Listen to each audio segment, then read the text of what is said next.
ఓం శ్రీ మాత్రే నమః. నమస్తే అండి. మరి చాట మీద తాడసాప పూసే విధానం చెప్పాను. మరి ఈవేళ కూడా కొన్ని మాటలు చెబుతూ మరి పైపోత పూస్తానండి. ఇప్పటికి 5 సార్లు పూసానండి. 5 సార్లు పడింది దీని మీద. ఈ రోజైతే 2 సార్లు పడుతుంది, 6-7 సార్లు పడుతుంది. సరిపోతుందండి. ఇంకా ఆఫ్ చేసేస్తాను. ఎందుకంటే తాటి వేసిన తీయటం మామూలు విషయం కాదండి.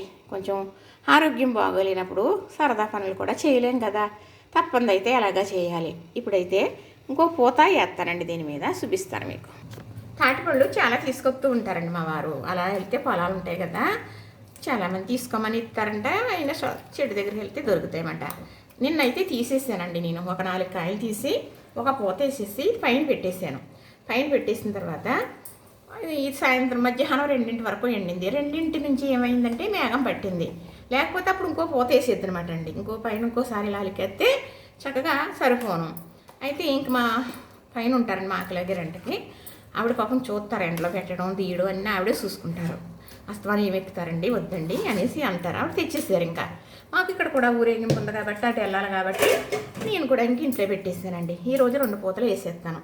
చక్కగా చేసేస్తున్నానండి. ఎందుకంటే చేట మీద వేసాను అంటే చేటతో మనకి చాలా అనుబంధం ఉన్నదని చెప్పడం జరిగింది. ఎందుకంటే పుట్టినప్పటి నుంచి సరిపోయి మనకు దాని పరిచిన తర్వాత బూడిద అయిపోతుంది కదా, ఆ బూడిద ఎత్తేటంతటి వరకు చేట పాత్ర మనకి జీవితంలో చాలా ఉంటుందండి. చాలా రకాలుగా చెప్పానండి. ఎందుకో కానీ నేను ఇక్కడే ఉండిపోయానండి. నాన్న ఆదరణ లేదండి నాకు. అందుకు నేను ఇక్కడే ఉండిపోయాను. దానికి బాధ లేదు కానీ అంటే నాకు నేనుగానే ఇంతవరకు జరిగింది తప్ప దీంట్లో ఎవరు ప్రళయం కొంచెం కూడా లేదండి. ఎవరు కూడా సహాయపడేవారు లేరు. ఇది ఇలాంటివి చేసేటప్పుడు ఇలాంటి యూట్యూబ్ ఇలా వీడియోలు అంటే నాకు అన్నీ తెలిసినప్పటికీ కూడా వేరే ఇంట్లో వాళ్ళ ఆదరణ దీని గురించి తెలిసి ఇది ఇలా చెయ్యాలి అని అలా చేయాలి అని చెప్పడం, ప్రోత్సాహన చాలా ఉండాలండి. ఆదరణ లేకపోతే మనం అస్సలు ఏది కూడా చేయలేం. ఇదే కాదు, చక్కగా ఇలా వేసి చూపిస్తుంటే ఒకరు సరదాగా జోక్గా పెట్టారండి. ఈ చేటకి మీరు మంచి ఐడియా వచ్చిందండి మీకు. తాడసాప పోతున్నారా?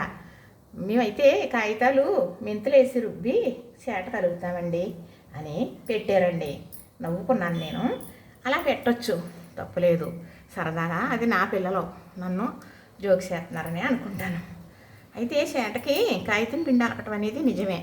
మరి చేట ఇలా అల్లుతారు కదా, చిన్న చిన్న రంధ్రాలు ఉంటాయన్నమాట. ఆ రంధ్రాల నుంచి చేట అన్నిటికీ వాడతాం కదా. నూక, పిండి, పప్పులు ఇసరటం అంటే చెరగటం అన్నమాట. చెరగటం కానీ మరేమో పప్పులు అందులో వేసుకుని ఎండలో పెట్టుకోవడం, చేటతో చాలా పని ఉంటుందండి. అలాంటప్పుడు ఏం చేయాలంటే కారిపోతుంది కదా మరి నూక పిండిని. అందుకుని కాగితం పిండి రుబ్బి నిజంగానే వారు చెప్పినట్టు అలుగుతారన్నమాట. ఇలాగా ఇప్పుడు నేను తాడసాప అలుగుతున్నాను కదా, అలాగా ఇలాగ అలుగుతారు. ఇక్కడ తాట కలుగుతారు. అప్పుడు ఈ లోపల నుంచి కిందకి నూక కానీ పిండి కానీ జారం అన్నమాట. అలా అలుగుతారు. తర్వాత మరి అస్తమా కాగితం పిండి రుబ్బి చెయ్యాలంటే కొంచెం పని కాబట్టి మరి పేడ కూడా అలుగుతారండి. ఆవు పేడ రప్పించి చక్కగా కాగితం పిండి అలికినట్టే అలికేస్తారు కదా. కాగితం పిండి ఎలా మన్నుద్దు, పేడ కూడా అలాగే మన్నుతుంది. కాగితం పిండి వాడగా ముక్కల కింద ఎలా ఊడిపోద్దో అలాగే పేడతో అలికింది కూడా ఊడిపోద్ది. అప్పుడు ఏం చేస్తారంటే మళ్ళీ అలుగుతూ ఉంటారన్నమాట. ఎందుకంటే అలా అలకటం వల్ల చేటలో నుంచి పిండి ఒక జారిపోవటమే కాదండి, మరి చేట మన్నుతుంది అన్నమాట. ఎక్కువ కాలం మన్నుతుంది. మా అమ్మగారు కొన్న తర్వాత వీటికి కొట్లు వేయించేవారు. మొన్న మీకు నేను చెప్పాను కొట్టు మీదకి రానివ్వనండి అని. ఇది కొట్టు, అలాగే ఇది కొట్టు, ఇది కొట్టు. ఇక్కడో కొట్టు ఉంటుంది, ఇక్కడో కొట్టు ఉంటుంది, ఇక్కడొకటి ఉంటుంది అనమాట. ఈ కట్లకి వాళ్ళు తెస్తారనమాట, నారని తీసుకొస్తారు. ఆ నారతోటి కొట్లు వేస్తారు. 4 కొట్లు వేయితే ఒక రేటు, మరి ఎన్ని కొట్లు ఉంటాయి అన్నీ వేయితే ఒక రేటు. అలా అండి అప్పుడు పూర్వం. ఆ కట్లు వేయించడం వల్ల కూడా చేట అయితే మరి మనకి ఎలాగా స్ట్రాంగ్గా ఉండి ఈ బద్దలు గట్ట తొందరగా ఊడిపోకుండా ఉంటాయన్నమాట. అది కొన్న తర్వాత అది మన్నటం కోసం కూడా దాన్ని మెరుగుపరుచుకోవటం అలా చేసేవారని చెబుతున్నానండి.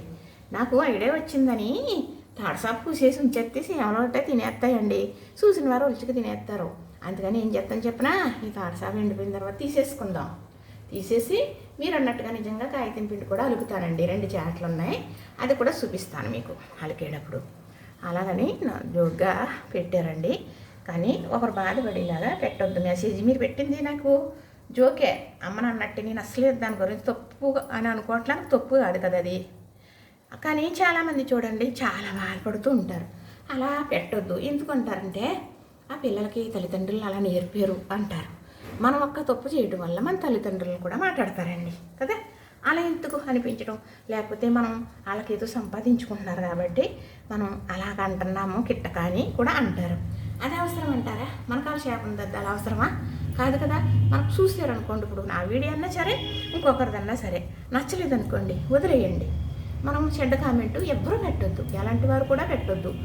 ఆ పయాచ అది పైజా ఏదో అంటారులేండి, అది ఆ ఆనందం పడుతున్నారో అని అంటారండి. వద్దు మనకి. నేను ఎందుకంటే మీ అమ్మలాగా చెబుతున్నాను. మీకు నచ్చలేదు చూడొద్దు, నచ్చకపోతే ఎవరో చూడరు, నేను చూడను.